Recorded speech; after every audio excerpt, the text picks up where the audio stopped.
juga. Coba. Kalau langsung ini butuh apa? Ini butuh. Buka. Langsung butuh. Ini.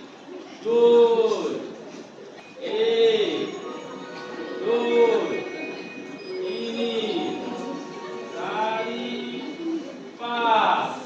Akan praktekkan. Dari kayak ini kan. Langsung ini. Good. Dia mau langkah berapa? Dia mau langsung situ. Sini. Mudah mudah. Dan aku buka. Good. Di. Agak kanan lagi ini. Salah. Agak mana? Good. Pendek. Karena poin ke itu tidaklah tidak jadi bagus setelah kamu kan langsung putar itu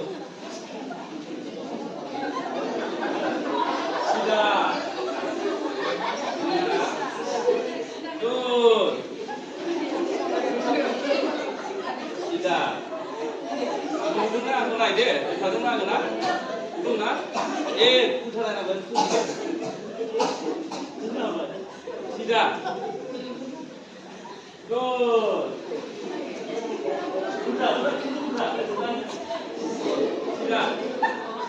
Tidak. Aku semua. Tidak. Bego kalau tu bapa tu dia tu kamu. Tidak. Jangan secara langsung lah. Nah, itu betul lah. Lase ini, betul lah. Sudah. Ini kan itu efeknya ini juga mana? Sudah. Albau. Sudah. Lase akan dikang. Akan ada konde, ada. Mana? Azbang tu bisbang hayal azbang. Lasi langgan, akaya, dari konkhor tu, lasi azbang mau tu deh. Jaya apa tu uri berken debi martong. Ekor kita kaya berat bisa kasih ni. Lasi lalu tu. Tunjuk.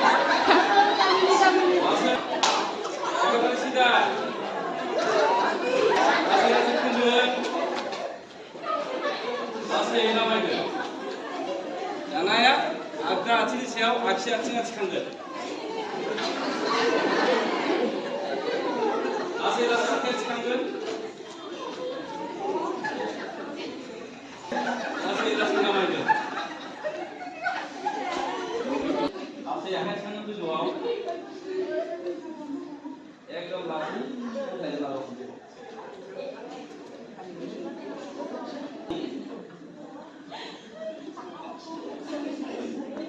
Aram itu. Aram itu apa?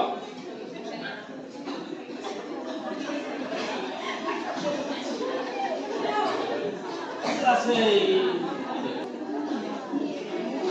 Ujungnya ada kan? Ujungnya ada kan? Wah.